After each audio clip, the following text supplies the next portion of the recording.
Second Exodus, harsh realities. I was going over this earlier, and it did strike me that the word harsh is a harsh word. You know, you kind of look at it and you kind of get this feeling of, oh, what is he going to talk about? You know, and it has the R and the sh, you know, harsh. But that is, in fact, what we're going to speak about.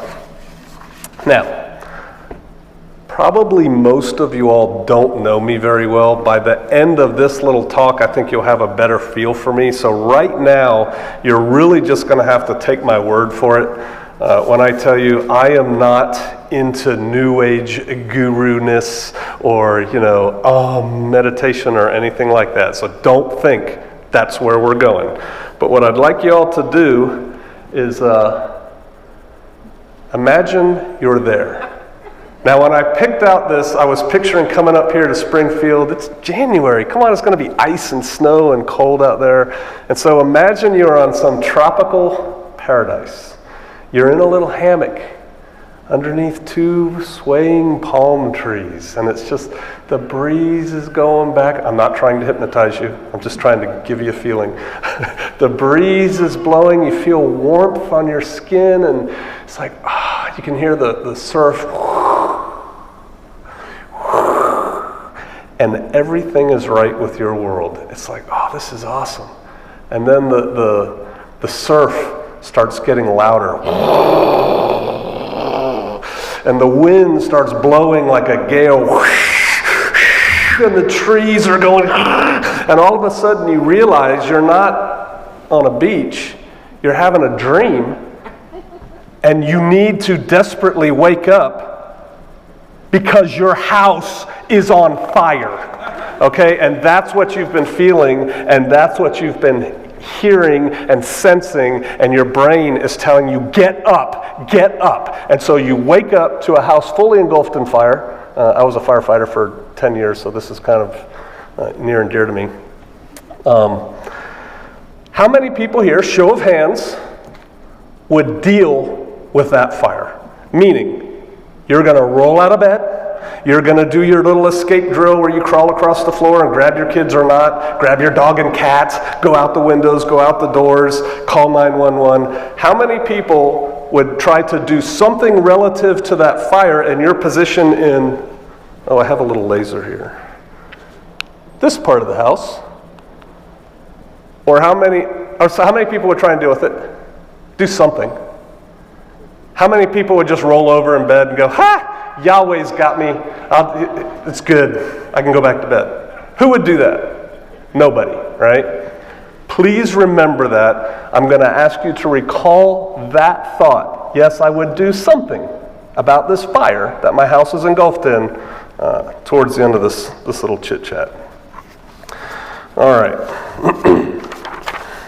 I am Pastor Joe Fox. And that's the picture I had to send to Catriel when he told me to do it. We were sitting in a McDonald's. If you can't tell, that's a McDonald's backdrop. And I took a picture and I sent it to Catriel, and, you know, bam. I think he used another one because he liked another one better where I had glasses like this on. But, you know, Jeremiah 3:15, right? Yah says, I will give you pastors after my own heart who will feed you with knowledge and with understanding. And I am one of those. Now that word pastor, you know, I know some of us don't like that word. We came out of traditions where we don't like, you know, why are you up there behind the pulpit? Let me up there. You can come up here. But it means, in Hebrew, it's ra'ah, and it's a shepherd, right? And I am currently the shepherd of the flock that lives and meets at Shofar Mountain down in Arkansas. You know, I'm probably, first and foremost, a follower of Yeshua, right? A student of Yeshua, like I bet you everybody else in here is as well.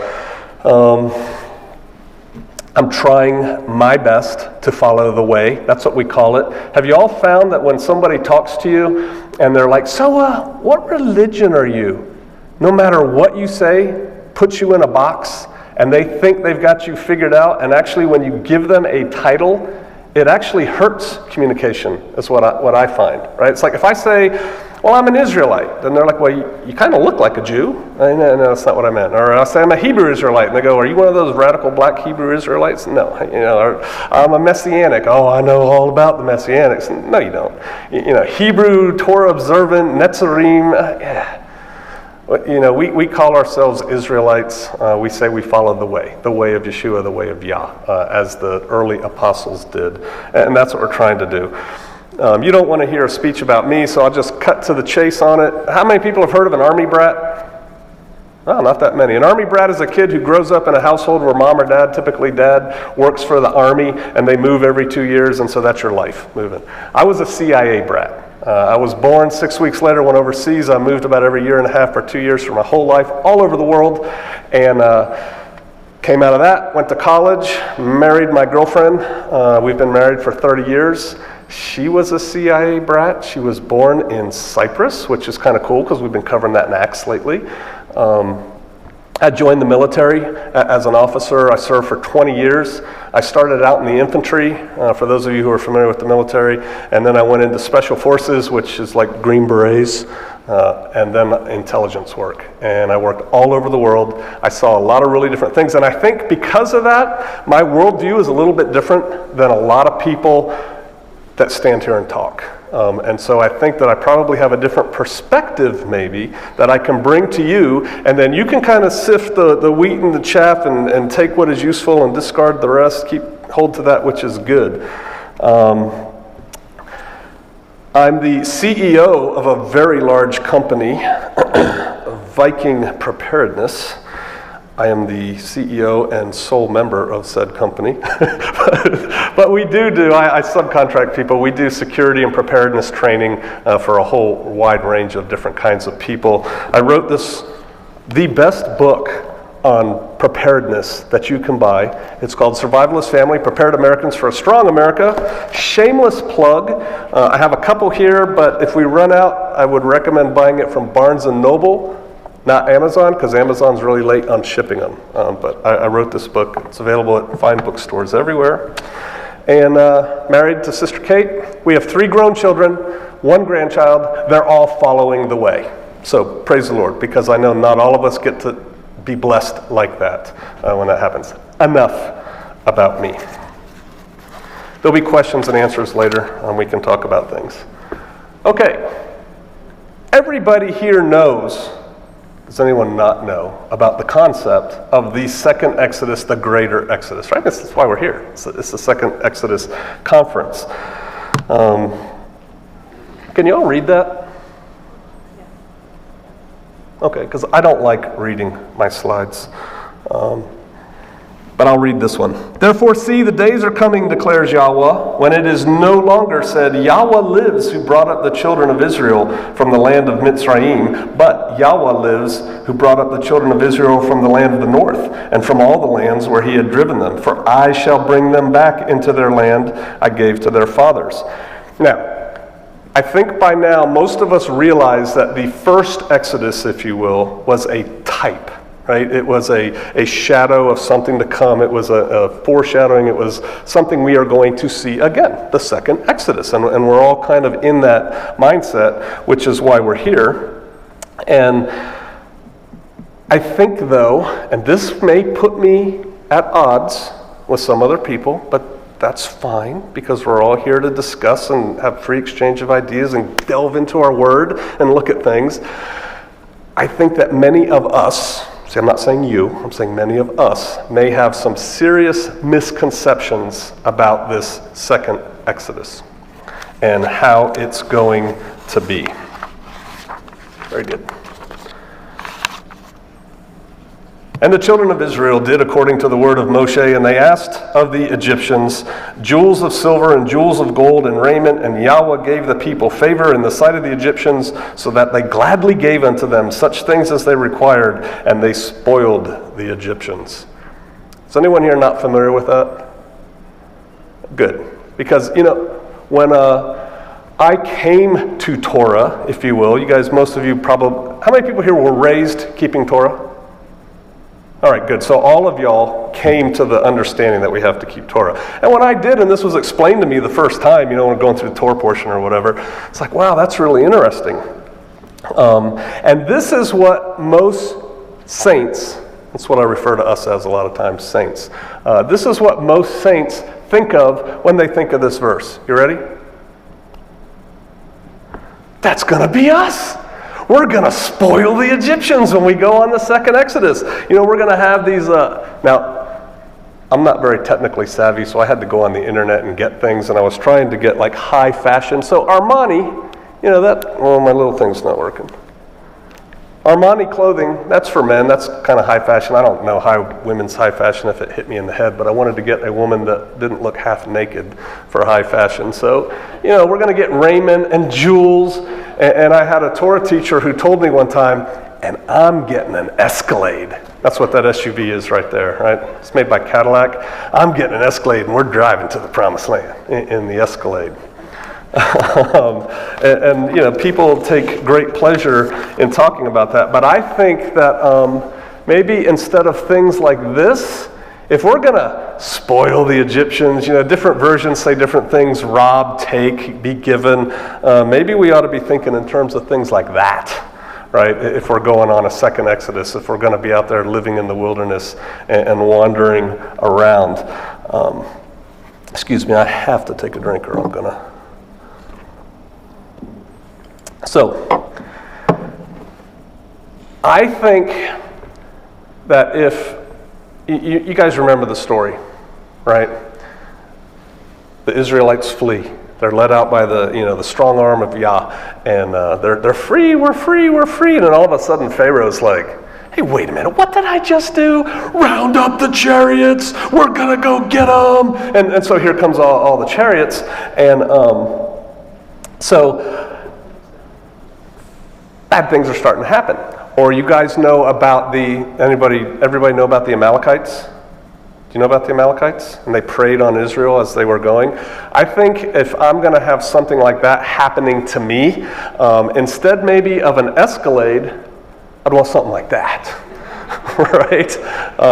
And if not that, okay, that's like a little G.I. Joe fantasy vehicle or something. At least something like that, instead of an Escalade. If we get a choice, if you're going to live out of it, I'm going to talk tomorrow a little bit about living on community and living in Shofar Mountain. Sister Kate and I spent about 2.5 years living in a 17-foot, which is about as long as the back end of that Class C camper right there, 17-foot trailer that I bought for $300. So I'll tell you how nice it was. And I'm telling you, that beats the heck out of a tent. And so if we're going to be doing this second Exodus, and we're going to have to circle the wagons and set up the camps and do that kind of thing, something like that is probably going to be a little bit more helpful to us.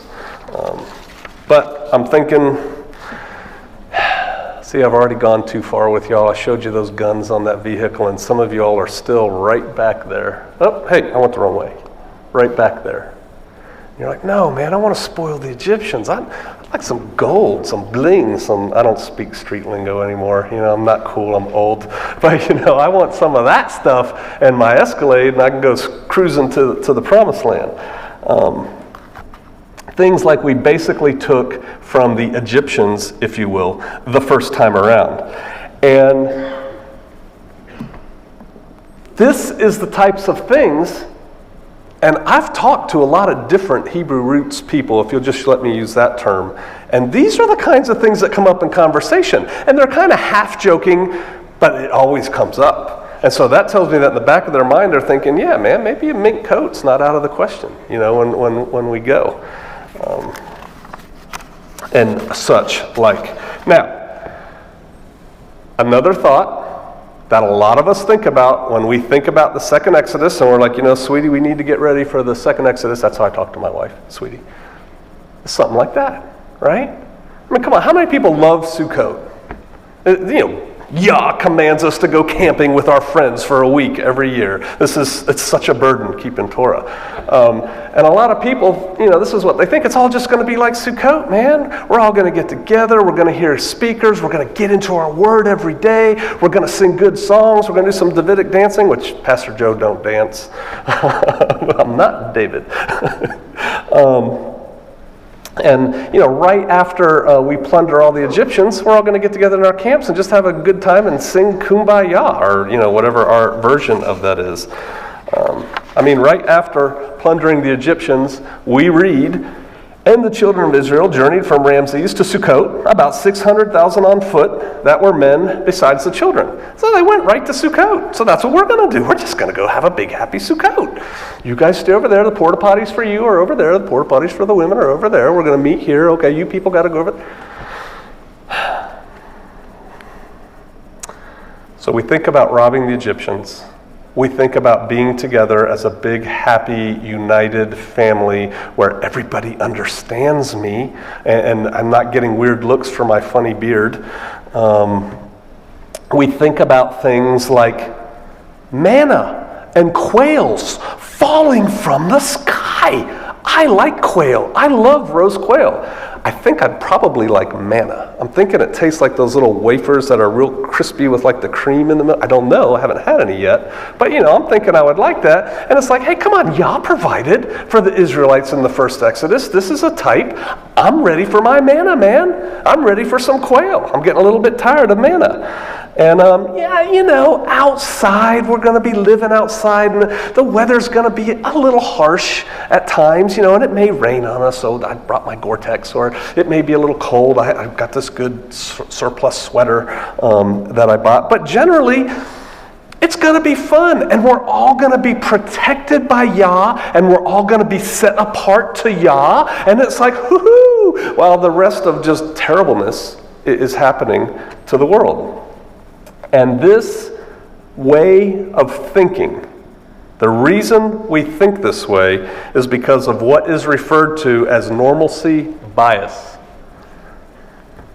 Normalcy bias, I will read this slide too because it's a technical thing. Normalcy bias is a mental state people enter when they're facing a disaster, causing them to underestimate both the possibility of a disaster occurring and its possible effects. There's this huge, horrible thing that's coming down the pike, and I just don't want to think about the fact that this might happen, and if it did, what that would mean to me. So instead, I'm just going to think nothing's going to change that doesn't need to change, and everything's going to stay the same that needs to stay the same, and life is going to go on. In fact, it's going to get better because I'm going to camp with all my brethren. Right? And that's it's an emotional defensive mechanism that we go into as humans. Now, so I asked the question a little bit differently earlier. Show of hands, please. How many people here were brought up in the Christian church? Okay, thank you. You can put your hands down.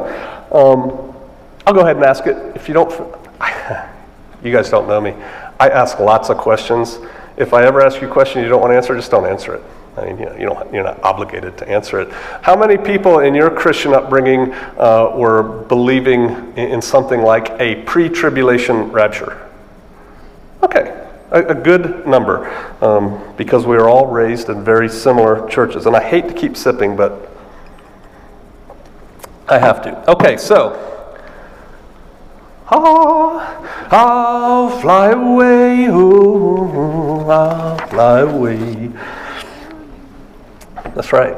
We used to have a really good bluegrass. I called it stained glass bluegrass because there's a show on NPR out back east that plays just like gospel bluegrass at our church in Kansas. I miss those songs sometimes.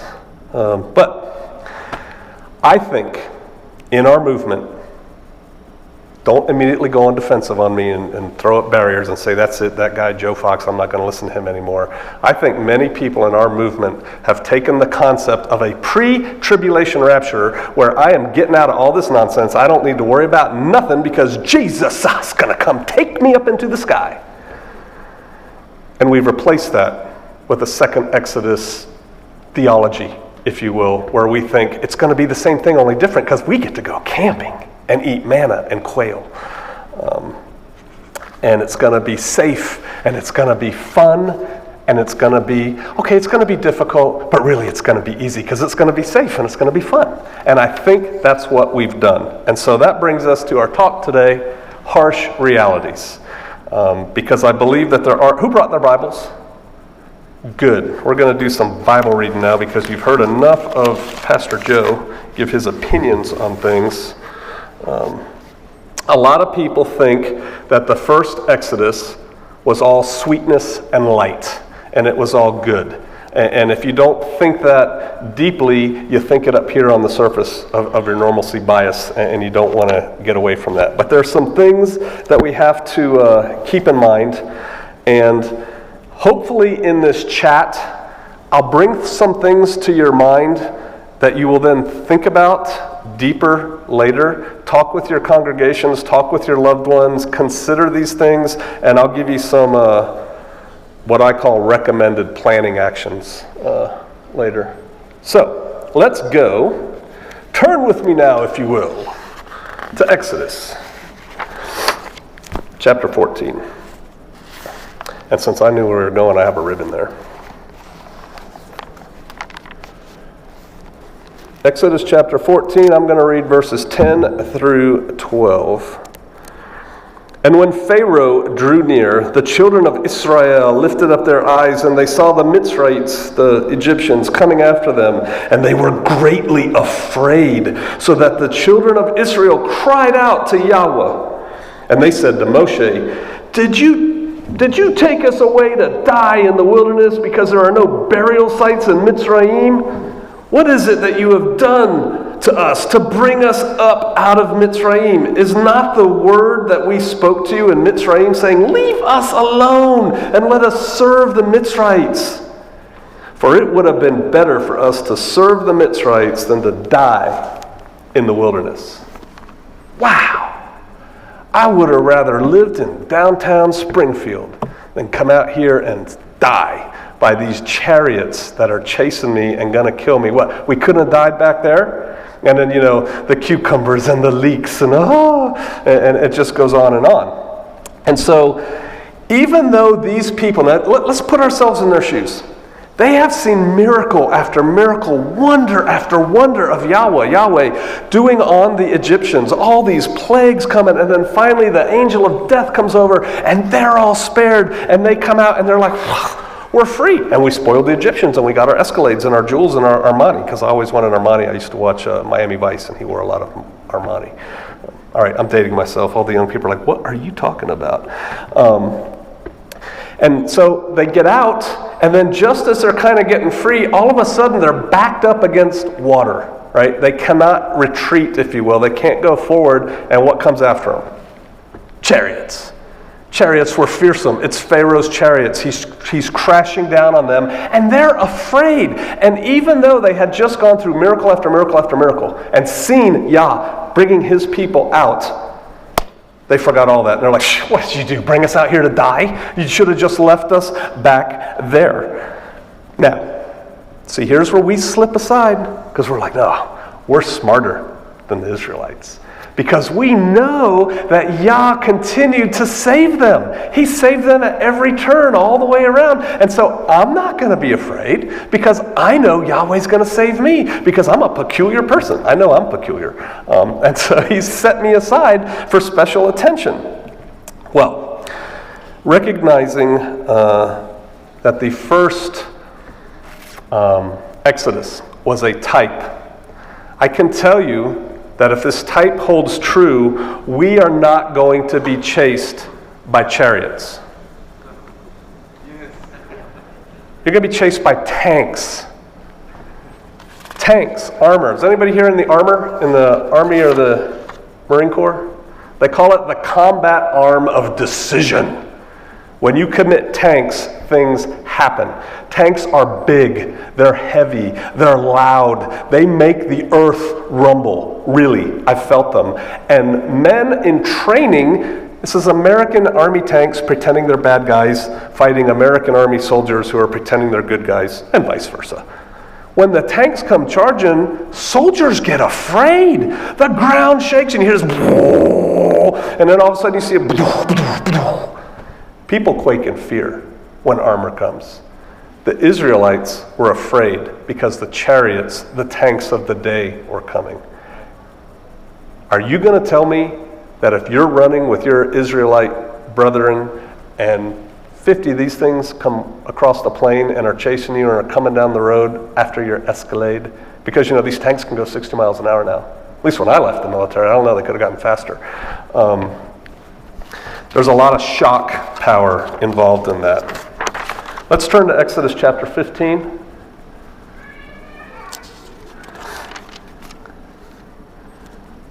Verse 22. And Moshe brought Israel from the Sea of Reeds. All right, so we know that story, right? We saw Chuck Heston and the ocean went back. I mean, that was pretty cool special effects in the day. And so Yah parts the sea. The Israelites come through. The sea crashes down on all those chariots/tanks. So that was cool. And they went into the wilderness of Shur. And they went 3 days in the wilderness and they found no water. So 3 days ago, we were saved from these horrible chariots that had us pinned against the ocean. 3 days ago. Do you guys remember where you were 3 days ago? It wasn't that long ago. 3 days ago, we saw this amazing miracle where he opened up the sea and we went through. All right, so that was 3 days ago. And they haven't found any water, though, for 3 days. And they came to Marah, and they were unable to drink the waters of Marah, for they were bitter. So the name of it was called Marah. And the people grumbled against Moshe, saying, "What are we to drink?" The Israelites have been singing the praises of Yah. They've been let out of captivity. They think they're going to die, so they immediately murmur against Moshe and say, "Why'd you bring us out here to die? The chariots are just going to run us over." No, watch this, guys. Go! They go across the water comes down on the chariots, they all disappear. It's like, whoo-hoo, we win, we're a set-apart people. Yah loves us. 3 days later, no water, and they're complaining again. They forgot that fast. What a mighty Yah we serve. What a great and mighty Yah we serve. They forgot like that. That won't be you though, right? It's like when we read about the Pharisees. It's like, oh, those bad Pharisees, that's not me. Right? It's the same thing. These are people. If this is a type, this type is going to hold true. And if it's not you, it's going to be somebody next to you in the camp that is going to be acting out. They're thirsty. They haven't drank for 3 days. Think you guys are going to get thirsty? Has anybody here ever been thirsty? I'm thirsty. I'm talking. Excuse me. I don't normally do that, but I do have a cold. All right. Exodus 16, verses 1 through 3. And they set out from Elim, and all the congregation of the children of Israel came to the wilderness of Sin, which is between Elim and Sinai, on the 15th day of the second new moon after their going out of the land of Mitzrayim. Okay. And all the congregation of the children of Israel, all of them, they grumbled against Moshe and Aaron in the wilderness. And the children of Israel said to them, "If only we had died by the hand of Yahweh in the land of Mitzrayim when we sat by the pots of meat and when we ate bread to satisfaction. For you have brought us out into this wilderness to put all this assembly to death with hunger." You brought us out here to starve to death, Moshe. Again, that fast. The people are forgetting. And again, we read this and we think, oh, those silly, unfaithful, blind, untrusting Israelites. I would never be like that. Not me. I'm just going to be praising the Father all day long while I'm on my camp out singing Kumbaya with my friends with the tailgate of my Escalade down and my boombox going. And we can do Davidic dancing. Do you think you might get hungry? Hungry. Yeah, you'll say, yeah, probably. But, Pastor Joe, Yah gave the people manna. You guys all know what manna means? What is it? What is it?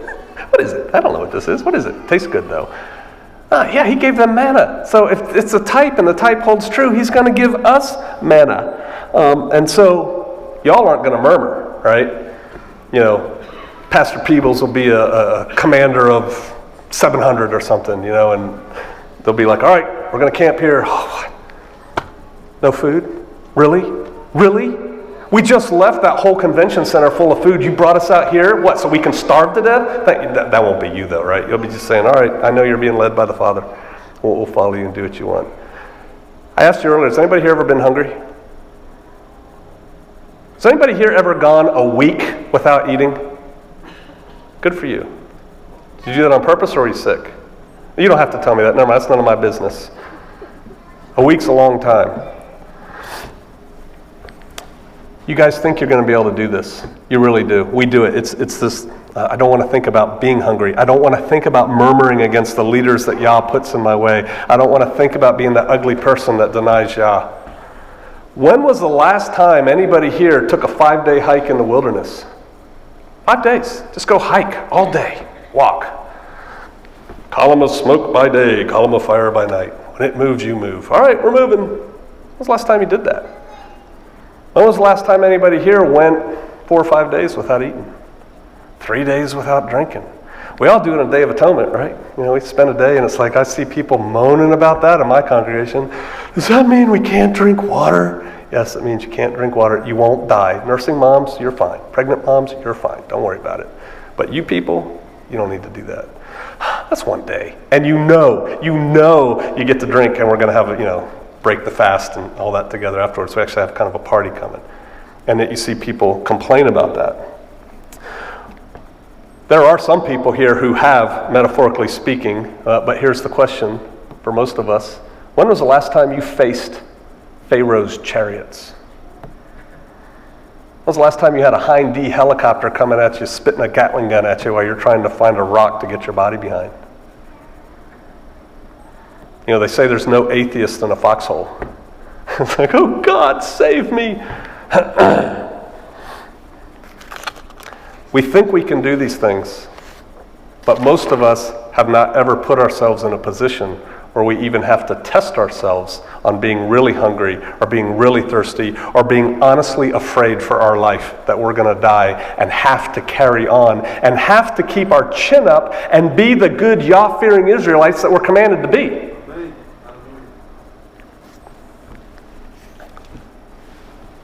It gets worse. Let's go to Exodus 17, please.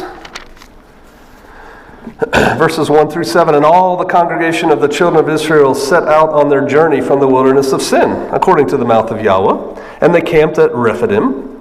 And there was no water for the people to drink. They've been there before. Therefore the people strove with Moshe, and they said, give us water to drink. And Moshe said to them, why do you strive with me? Why do you test Yahweh?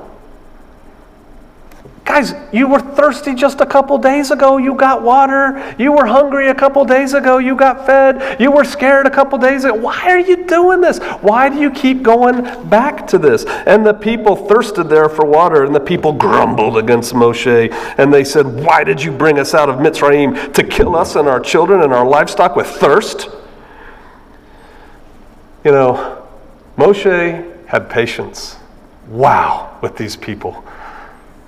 Then Moshe cried out to Yahweh, saying, what am I to do with this people? Yet a little, and they shall stone me. They've had it with me, Father. They're going to kill me. What do you want me to do? And Yahweh said to Moshe, pass over before the people, and take with you some of the elders of Israel, and take in your hand your rod, which you struck the river, and go. See, I am standing before you there on the rock in Horeb. And you shall strike the rock, and water shall come out of it, and the people shall drink. And Moshe did so before the eyes of the elders of Israel. And he called the name of the place Massah and Meribah, because of the strife of the children of Israel, and because they tried Yahweh, saying, is Yahweh in our midst or not? This makes me almost want to cry. I'm serious. Is God with us or not? How can you ask that question after everything you've just been through and all the things you've seen him do for you? And so I look at that, and my one side, it makes me so sad. And of course, I default to the same thing everybody else does. That'll never be me. I'll never be somebody going, man, has God forsaken me or not? Has he forsaken this group of people out here in the wilderness or not? That's a horrible thing to do. They were questioning the very existence of Yah. I mean, if he's omnipresent, they're saying, is he with us or not? They're questioning his existence.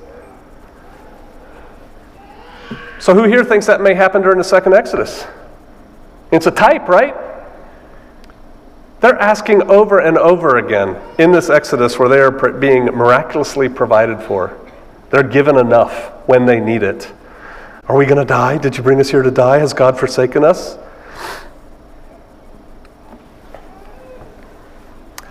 How many people think it's going to be you personally asking those questions? No way. Not me, man. My faith is strong. I read the Word every day. I pray. I get on my knees. I'm not going to be one of those guys. It's never me, right? It's always somebody else. And so, time and again, the people, the Israelites, they experience hardship after hardship. They grumble, they murmur, they complain, they kavet, shoive. And time and again, Yah provides for his people. Because we are a set-apart people. We're special unto him, and he takes care of us. And yet they provide, Yah provides, and this, the provision of Yah, is what we focus on when we think of the second Exodus, right? We default to that. Yah's going to provide. He provided for them. He's going to provide for us. We rarely think about the next bit. Exodus 17, verse 8. We're just continuing. And Amalek came and he fought with Israel in Rephidim. And Moshe said to Yahushua, Joshua, choose for us men and go out, fight with Amalek. Tomorrow I am stationing myself on the top of the hill with the rod of Elohim in my hand. And Yahushua did as Moshe said to him, to fight with Amalek. And Moshe, Aharon, and Hur went up on the top of the hill. And it came to be when Moshe held up his hand that Israel prevailed. And when he let his hand down, Amalek prevailed. I'm just going to stop right there. We're going to continue. So we're like, yes, when he holds it up, Israel prevails. And when he lets it down, Amalek prevails. What does it mean when we read Amalek prevailed? They're winning. They're fighting. So when you're winning a fight, a battle, what does that look like? People be dying. People are getting killed by the Amalekites. Your brothers, your sisters, your fathers, your uncles. That was 11. 12. But Moshe's hands were heavy, so they took a stone and they put it under him, and he sat on it, and Aharon and Hur supported his hands, one on the one side and the other on the other side, and his hands were steady until the going down of the sun. And Yahushua defeated Amalek and his people with the edge of the sword. What's that mean? He defeated them with the edge of the sword. They're slaying people by the bushel. They're out there like those movies that you probably don't let your kids go see, where they're cutting people up with swords and they're winning the battle. But it's not just some little words in a book that we kind of go over. There is real life and real death going on right there in and amongst the people of Israel, and they are afraid. Because those 50 men that are over here and those 100 men that are over there that are fighting, they're fighting for their lives. And they're fighting for the lives of their wives and their children and their old people. And people are dying on both sides of this thing. But we don't think about these things. And Yahweh said unto Moshe, write this for a remembrance in the book and recite it in the hearing of Yahushua, and I shall completely blot out the remembrance of Amalek from under the heavens. And Moshe built a slaughter place, an altar, and called its name Yahweh Nisi. And he said, because a hand is on the throne of Yah, Yahweh is to fight against Amalek from generation to generation. In fact, the first Exodus was a military campaign. Battle after battle after battle. And these battles were fought by former slaves, not soldiers. They were slaves. Now, they had the power of Yah behind them, right? They had all his wonderfulness, but the bottom line is they fought. They had to engage in hand-to-hand combat in battle.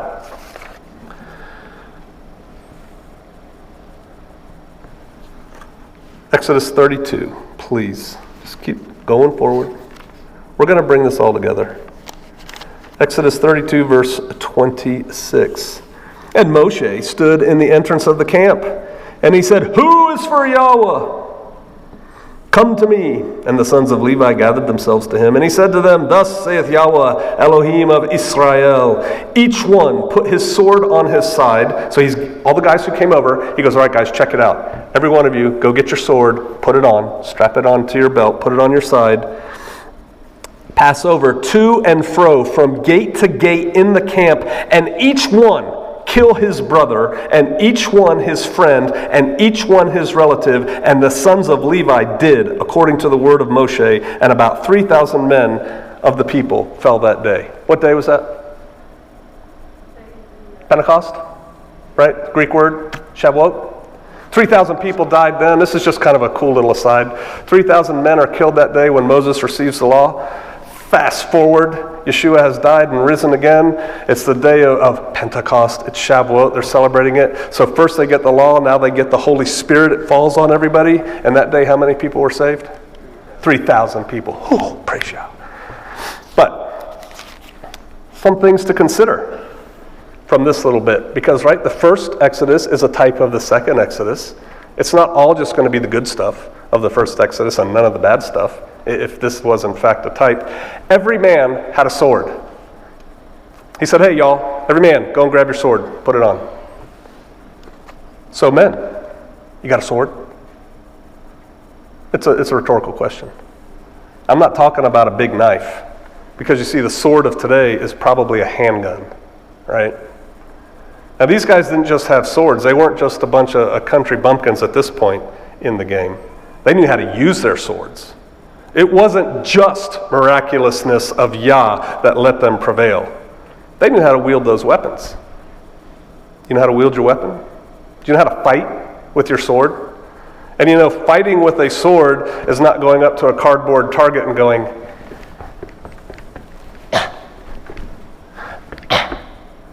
and fighting with the sword is not standing on your covered range in your very comfortable clothing and going and putting pretty little holes in cardboard. That's not fighting. They were fighting. Could you use your sword on a brother or a friend or an uncle? Because you see, they did. And we don't think about that. And why did they do it? Because Yah said to do it. And sometimes he tells people to do things that isn't so great when we put it in our human mind. You guys remember Abraham? He said, go forth and slay every man your brother. So they went out and they killed 3,000 people of their own. Not the people out there that are chasing us, not the people out there that are harassing us, of us. Right here. Of those people who were killed, those 3,000 people that were killed by the sword, do y'all think any of them put their sword on and fought back? They did. There was fighting, real life and death fighting going on in the camp.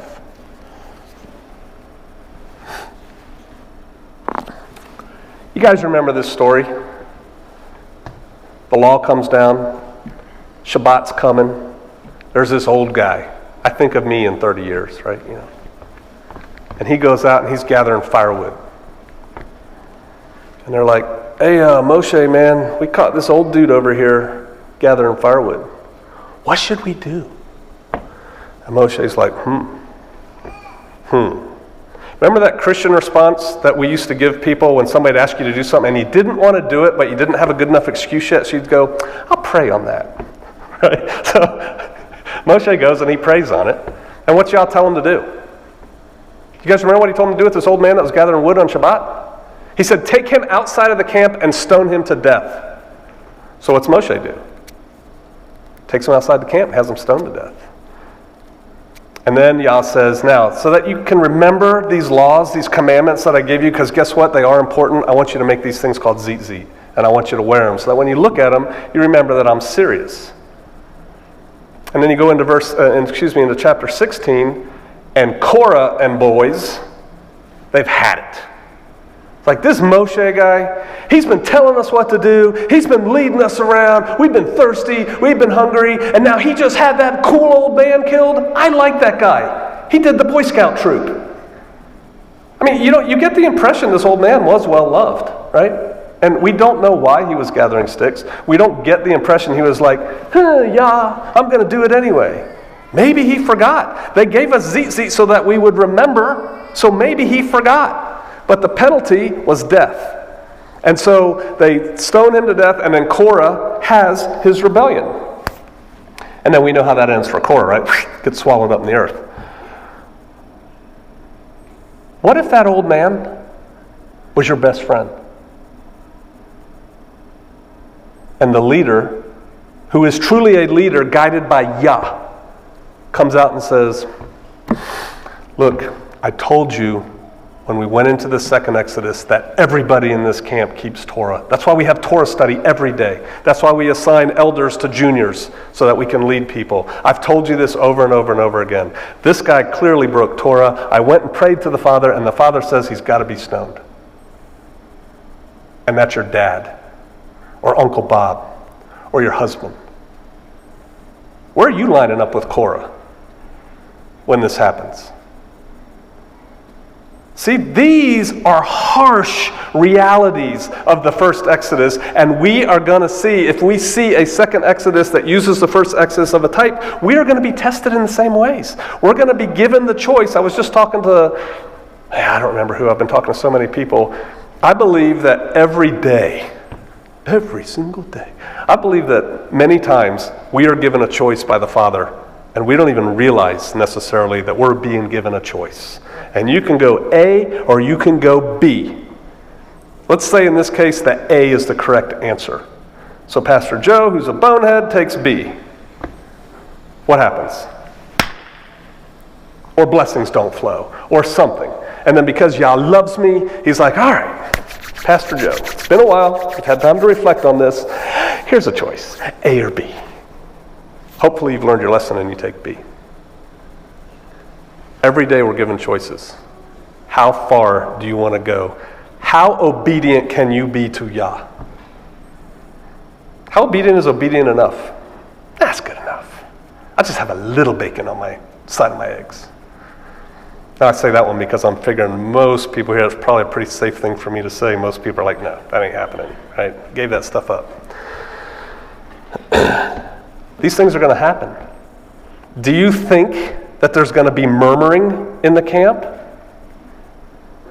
Do you think there's going to be rebellion in the camp? And this rebellion won't be with metal swords. This rebellion will be with Glocks and AR-15s and AK-47s. It's going to happen. You have to get your head wrapped around that now and start thinking about those things now, so you choose door A, if that's the correct door to choose, when the time comes, and you say, you know, I don't know what y'all are going to do, but as for me and my house, we're serving Yah. And that's what we want to do. Where does the Exodus end? You know, the first Exodus, it's like we know when it begins. It's clear, right? You know, all right, come out from underneath your blood-stained doorway, get moving. Whoo-hoo, it started. Dun, da, da, da, da, da, da, we're all on a party. Where does it end? I submit to you, it doesn't end when they cross the Jordan River. Feet dry. Woo-hoo, we made it. Oh, heck no. We're reading Joshua at Shofar Mountain for our Bible study. There's battle after battle. Yah says, all right, y'all did good. Here's your promised land. Go take it. Yeah, but all they did, Pastor Joe, was march around Jericho 7 times and they got it. Is that all they did? Or is that the one story we tell in Bible school so, you know, we remember that one?